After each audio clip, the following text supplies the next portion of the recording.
मंडळी नमस्कार. मी प्रशांत शांताराम देशमुख. आज आपण शिवचरित्रातल्या कोणत्या भागाबद्दल बोलणार आहोत माहित आहे का तुम्हाला? मंडळी, मी शिवचरित्राचा अभ्यास करत असताना मला कायम असा प्रश्न पडायचा की शिवाजी महाराजांच्या मोहिमा यशस्वी झाल्यानंतर त्यांनी आपल्या मावळ्यांचं कौतुकही केलं. होय, येसाजी, तानाजी, नेताजी, बाजी, रामजी ही माणसं तर इतिहासामध्ये त्यांची नावं कोरली गेली. म्हणजे राजांच्या सोबत त्यांच्या सहकार्यांची नावं देखील इतिहासात कोरली गेली. राजांनी त्यांचं कौतुक केलं. पण असं कधी घडलंय का की एखादी मोहीम अयशस्वी झाली आणि ती मोहीम अयशस्वी झाल्यानंतर राजे त्यांच्या सहकार्यांशी कसे वागतात? जिंकल्यावर तर आपण चांगलं वागतोच, पण समजा आपल्याला अपेक्षित असलेली आणि जिथे विजय मिळावा मनापासून असं वाटतंय आणि ती मोहीम अयशस्वी झालीये, अशा वेळेस राजे त्यांच्या सहकार्यांशी कसं वागतायत असं एखादं उदाहरण शिवचरित्रात आहे का? सापडलं. आणि आज तेच उदाहरण मी तुमच्या समोर ठेवणार आहे. मंडळी, शिवाजी महाराजांना जंजिरा जिंकायचा होता आणि ती जंजिऱ्याची मोहीम शिवाजी महाराजांनी मोरोपंतांकडे सोपविली होती. शिवरायांच्या दृष्टीनं जंजिरा जिंकणं हे अतिशय महत्वाचं होतं. समुद्रावर जर सत्ता गाजवायची असेल, आरमार जर प्रबळ करायचं असेल आणि समुद्र मार्गे येणारा जो शत्रू आहे त्या शत्रूवर जर जरब आणि वचक बसवायचं असेल तर जंजिरा स्वराज्यात असणं अत्यावश्यक होता. राजांनी सर्व नियोजन करून दिलं आणि मोरोपंतांना युक्तीच्या गोष्टी सांगून सगळं अगदी बारकाईनं नियोजन करून ती मोहीम मोरोपंतांकडे सोपविली आणि मोहीम सगळी ठरली होती. फक्त आता मोरोपंतांना एक माणूस असा पाहिजे की जो जंजिऱ्याला जाऊन तटाला शिड्या लावेल. एक लक्षात घ्या, जंजिरा जिंकणं तसं अवघड काय त्याचं कारण तुम्ही समजून घ्या. एकतर जंजिरा समुद्रात आहे. आजही तुम्ही जाऊन पाहिलत, मुरुडच्या तिथे पुढे गेलात की तुम्हाला समुद्रात जंजिरा दिसेल. आता पहा, राजांचे मावळे, राजांचं सैन्य जेव्हा डोंगरी किल्ले जिंकायचं तेव्हा एक ठरलेली पद्धत असायची. एखादा दोर टाकला, त्या दोरावरनं काही मावळे गेले, त्यांनी तो गडाचा दरवाजा उघडला आणि मग बाकीचं सैन्य आतमध्ये गेले. या सगळ्यामध्ये मराठी सैन्य अगदी पटाईत झालं होतं. पण जंजिरा घेणं अवघड काय? एकतर तो समुद्रात आहे, चोहो बाजूनी तोफा रोखलेल्या आहेत. मग त्या जंजिऱ्यापर्यंत जायचं तर तुम्हाला समुद्रातनं जावं लागेल. पाणी आहे, तोफा रोखल्यात आणि मग शत्रूला हुल देऊन जाणार कसं? बरं, तुम्ही गेलात, समजा गेलात, आत्ताही तुम्ही जंजिऱ्यावर जाल तेव्हा तुम्हाला कळेल, अगदी तुम्ही जवळ जवळ जाईपर्यंत सुद्धा जंजिऱ्याचा दरवाजा कुठे आहे ते तुम्हाला सापडत नाही. अगदी जवळ गेल्यानंतर आम्हाला तो दरवाजा कळतो कुठे आहे. बरं, समजा तुम्ही येन केन प्रकारानं शत्रूला हुलकावणी देऊन तिथपर्यंत पोहोचलात, दरवाजापर्यंत, तरी तुम्हाला आतमध्ये प्रवेश करता येणार नाही. त्या तटाला शिडी लावणं गरजेचं आहे. म्हणजे एकतर समुद्रातनं शिडी घेऊन जायला पाहिजे, मग ती तटाला लावली पाहिजे आणि मग तुम्ही जाणं. असं सगळं ते अवघड आहे. आता मोरोपंतांची सगळी योजना त्यांच्या डोक्यात होती. शिवाजीराजांनी बारकाईनं नियोजन करून दिलं होतं. आता मोरोपंत शोधत होते अशा एका आसामीला की जो आसामी त्या समुद्रातून जाऊन तटाला शिड्या लावेल आणि मग त्यांच्या नंतर अतिशय जलद गतीनं चपळाईनं राजांच्या धोरणाप्रमाणे मोरोपंत आणि त्यांच्या सैन्याच्या तुकड्या येतील, तटाला शिड्या लावलेल्या असतील, त्या शिड्यांवरनं चढतील आणि अचानकपणे छापा टाकतील, जंजिऱ्यावर ते घेतील. हे सगळं होईल, पण एक माणूस महत्वाचा की जो गुपचूप जाऊन शत्रूला अजिबात कळू न देता जाऊन तटाला शिड्या लावेल. जीवावरचीच मोहीम आहे. मोरोपंतांना असा माणूस सापडतो. कुणीतरी त्यांना सांगतं की आगरी कोळीवाड्यातला लाय पाटील आहे, तो हे काम करू शकतो. मोरोपंत लाय पाटलाकडे जातात, त्याला सगळं सांगतात त्याला एवढंच विचारतात, तू जीवावरची मोहीम आहे, तटाला जाऊन शिडी लावू शकशील का? त्याचं शिवरायांवर इतकं प्रेम असतं, तो तितक्याच आत्मविश्वासानं जास्त काहीच बोलत नाही, फक्त हो म्हणतो. बघा, लक्षात घ्या, जी कामाची माणसं असतात ती जास्त बडबड करत नाहीत, जे काही आहे ते सगळं आपल्या कृतीतनं दाखवतात. लाय पाटील हो म्हणतो, तयार होतो. ज्या दिवशी म्हणजे दिवस नाहीच, ज्या रात्री ठरलेलं असतं त्या रात्री तो समुद्राच्या तिथे काठावर येतो. समोर जंजिरा आहे, शत्रूच्या तोफा रोखल्यात, शत्रूला चकवा द्यायचा आहे, जीवावरची मोहीम आहे, जीव जाऊ शकतोय. हा पठ्ठ्या समुद्रावर, हा आगरी कोळी वाड्यातला लाय पाटील जन्मापासून समुद्रावर खेळलाय. आपण नाही का गावाकडे गेल्यानंतर बघा, काही पटाईत मुलं असतात, एखाद्या ठिकाणी अशी डुबकी घेतात, नदीत पोहताना इथं डुबकी घेतात, सांगतात तिकडं चाललोय, आपलं लक्ष तिकडं असतं आणि तो मुलगा भलतीकडे जाऊन तिथूनच निघतो. याचं कारण तो त्या पाण्याशी समरस झालेला असतो, त्याचा जन्मच समजा पाण्यात झालाय, म्हणजे अगदी पाण्याला त्यांनी जन्मापासूनच तो पाण्यात पोहायला शिकलाय. लाय पाटलाचं तसं असतं, एक तर त्याचं कौशल्य, दुसरं शिवरायांवरचं प्रेम. त्यामुळे त्या रात्री दर्या खवळलेला असतो, पण हा पठ्ठ्या समुद्रात जी काही डुबकी घेतो आणि थेट निघतो ते त्या जंजिऱ्याच्या तिथेच, आणि तटाला शिडी लावतोय आणि तटाला शिडी लावून असा बसलाय. त्या काळोख्या रात्री लाय पाटील त्या जंजिऱ्याच्या तिथपर्यंत जाऊन तटाला शिड्या कसा लावतो आणि तो कसा जातो, कसा पोहोचतो, हे त्या रात्रीच्या फक्त अंधाराला, वाऱ्याला, समुद्राला आणि लाय पाटलालाच माहीत. पण तो जातो, त्याची शिवरायांवरची निष्ठा त्याला तिथपर्यंत नेते, त्याचं कौशल्य त्याला तिथपर्यंत नेतं. आणि आता हा पठ्ठ्या मस्तपैकी तटाला शिड्या लावून बसलाय त्या काळोख्या रात्री.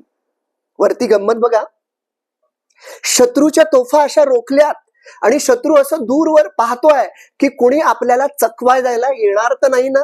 आणि आपण जसं दिव्याखाली अंधार असं म्हणतो, त्या पद्धतीनं त्या शत्रूला, त्या जंजिऱ्याच्या सिद्धीच्या सैनिकांना माहित नाही की आपण समुद्रात शत्रू शोधतोय. पण आमचा शिवरायांचा एकनिष्ठ मावळा तुमच्या पायाशीच येऊन खाली तुमच्या तटाला शिड्या लावून बसलेला आहे, याची जाणीव वरच्या शत्रूला नसते. मंडळी, 1 तास होतो, 2 तास होतात, लाय पाटील मोरोपंतांची वाट पाहतोय. मोरोपंत येत नाहीत, मध्यरात्र होते, तो थोडा चिंतेत आहे. तिकडे मात्र मोरोपंतांना मचवेवाल्यांनी असं सांगितलेलं असतं की अहो, दर्या इतका खवळलाय की या खवळलेल्या दर्यामध्ये कुणीही माणूस जाऊ शकत नाही, लाय पाटील सुद्धा जाणार नाही. कसं शक्य आहे? एवढ्या खवळलेल्या दर्याला अंगावर घेऊन जाणं शक्यच नाही, लाय पाटील जाणारच नाही. त्यामुळे मोरोपंतांना वाटतं लाय पाटील गेलाच नाही. तिकडे पहाट व्हायला येते. आता लाय पाटील अस्वस्थ व्हायला लागतो. मोरोपंत आले नाहीत, आता त्याला नाईलाजानं परत फिरावं लागणार आहे. त्याला काही मृत्यूची भीती नाहीये, पण त्याला शत्रूच्या तावडीत सापडायचं नाही. का? स्वतःच्या जीवाला वाचवायचे म्हणून का? अजिबात नाही. त्याचा उद्देश हा आहे की आपण जर शत्रूच्या हाती सापडलो तर शत्रूच्या हाती शिवरायांची योजना सापडेल. शत्रूला कळेल की अरे, शिवरायांची अशी योजना होती. ठीक आहे, आज जंजिरा नाही मिळाला तरी चालेल, पण शत्रूला सुगावा देखील लागता कामा नये की शिवरायांचा मावळा इथे येऊन गेलाय आणि शिवरायांची अशी अशी योजना होती, हे काहीच कळता कामा नये. आपण पुन्हा एकदा कधीतरी जंजिरा घेऊ. तो नाराज मनानं जसा आला तसा पुन्हा समुद्रात डुबकी घेतो, काठावर येतो, मोरोपंतांना भेटतो, त्यांना सगळी परिस्थिती सांगतो आणि त्यांना विचारतो, तुम्ही का आला नाहीत? तेव्हा मोरोपंत सगळा घडलेला प्रकार सांगतात, स्वतःची चूक कबूल करतात आणि मोरोपंत मोठ्या मनानं लाय पाटलाला घेतात आणि गडावर शिवरायांकडे येतात. शिवरायांकडे स्वतःची चूक कबूल करतात आणि सांगतात की या पठ्ठ्यानं मात्र कसूर केले नाही. खवळलेला दर्या असताना सुद्धा हा लाय पाटील शत्रूच्या त्या तटाला शिड्या लावून जंजिऱ्याचा तिथे पोहोचला होता. मंडळी, शिवरायांच्या आयुष्यात तसं पाहायला गेलं तर ही खूप निराशा आणणारी घटना होती, कारण जंजिऱ्याचं महत्व शिवरायांच्या दृष्टीनं किती मोठं होतं माहितीये. असं सांगतात की दक्षिणेत जेव्हा उत्तरेमध्ये जेव्हा शिवाजी महाराज आग्र्याला औरंगजेबाला भेटायला गेले, त्यातलं एक कारण जंजिरा सिद्धीकडनं शिवरायांना मिळणारे या कारणासाठी ते गेले होते, असंही एक कारण सांगितलं जातं. इतका जंजिरा घेणं महत्वाचं होतं आणि ती योजना फसलेली आहे. आता राजे आपल्या सैनिकांशी कसे वागतील? राजांनी लाय पाटलाच्या खांद्यावर हात ठेवला आणि लाय पाटलाला राजे म्हणतात, अरे गड्या, तू तर इतकं शौर्य दाखवलंस, खवळलेला दर्या असताना स्वराज्यासाठी पोहोचलास. तेव्हा लाय पाटील जरा नाराज झालाय, पण म्हणतो, राज, याचा काय उपयोग? जंजिरा घेता नाही ना आला. तेव्हा राजे आपल्या सैन्याचा हुरूप वाढावा, आपल्या मावळ्याचा हुरूप वाढावा आणि त्याचं कौतुक व्हावं म्हणून म्हणतात, गड्या लक्षात घे, यश अपयश हे दैवाधीन असतं, प्रयत्न महत्वाचा असतो आणि तू आटोकाट प्रयत्न केलायस, आम्ही तुझ्यावर खुश होत. बोल, तुला काय पाहिजे? लाय पाटील काय मागणार हो? काहीच मागेना तू. तेव्हा शिवाजी महाराजच म्हणतात, मोरोपंत, आजपासून लाय पाटलाला पालखीचा मान. आजपासून लाया, तू गडावर येशील तो पालखीत बसून येशील. मंडळी, तुम्ही कल्पना करा, त्या काळामध्ये शिवरायांच्या गडावर पालखीचा मान म्हणजे त्या माणसाला त्याच्या पाहुण्या रावण्यांमध्ये, त्याच्या गावामध्ये, आजूबाजूच्या भागामध्ये त्याची प्रतिष्ठा ही वाढलेली असते की यांना शिवरायांकडे पालखीचा मान आहे. दुसरा कोणी असता हुरळून गेला असता. लाया म्हणतो, शिवराय म्हणतात की लाया, तुला पालखीचा मान, आता तू गडावर पालखीत बसून यायचं. हे ऐकल्यानंतर लाया म्हणतो, राज, तुम्ही मोर असताना मी पालखीत बसायचं? माझ्या उभ्या हयातीत बी हे जमायचं नाही राज, दुसरं काय बी सांगा. राजांना कळतं हा माणूस कुठल्या पद्धतीचा आहे, कोणत्या निष्ठेचा आहे. राजांना माणसं ओळखता येत होती म्हणून तर स्वराज्य उभं राहिलं. मग राजे लायाला म्हणतात, ठीक आहे लाया, मला एक सांग, समजा आपल्या स्वराज्याचं रक्षण करण्यासाठी, समुद्रावर सत्ता गाजवण्यासाठी एखादं गलबत तुला बांधून दिलं, तर त्या गलबतात तू शिरून आपल्या स्वराज्याचं रक्षण करशील की नाही? तसा लाया अभिमानानं छाती पुढं काढून म्हणतो, तर करणार की स्वराज्याचं रक्षण.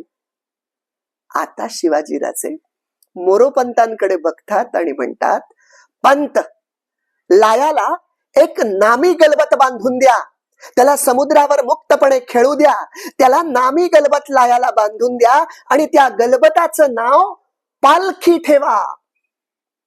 आणि आता लायाकडे बघून म्हणतात, काय लाया, आता तरी पालखीत बसणार की नाही? लाया उभ्या जागी गैरवरतो. शिवाजीराजे त्याला कुशीत घेतात, मिठी मारतात. लायाच्या डोळ्यातनं फक्त आसू वाहत असतात. आजही तुम्हाला त्या पट्ट्यामध्ये टी शर्ट वर पाठीमागे पालखी लिहिलेले अनेक तरुण भेटतील. समुद्राच्या किनाऱ्यावर राहणाऱ्या गावांमध्ये पालखीचा हा लायाचा इतिहास असा आहे. आजही आगरी कोळी बांधवांमध्ये टी शर्ट वर पालखी लिहिलंय असे तरुण तुम्हाला भेटतील. कदाचित या इतिहासाची साखळी त्याच्याशी जोडलेली असेल. मंडळी, लाया पाटलाचं हे उदाहरण मी तुम्हाला अशासाठी सांगितलं, औरंगजेबानं लायाला पाटील पदवी दिली होती, शिवरायांनी सर पाटील अशी पदवी दिली. हे उदाहरण का सांगितलं माहितीये? माझा असा प्रयत्न आहे की शिवाजी महाराजांच्या आयुष्यातल्या अफजल खान प्रकरण, सिद्धीचा वेढा, शास्ता खान, सुरत लूट, आग्रा कैद, आग्र्याहून सुटका, एवढी प्रकरणं जरी समजा घडली नसती तरी सुद्धा शिवराय मोठे होते, कारण त्यांचे हे वेगवेगळे गुण तुम्हाला वेगवेगळ्या प्रकरणात दिसतील.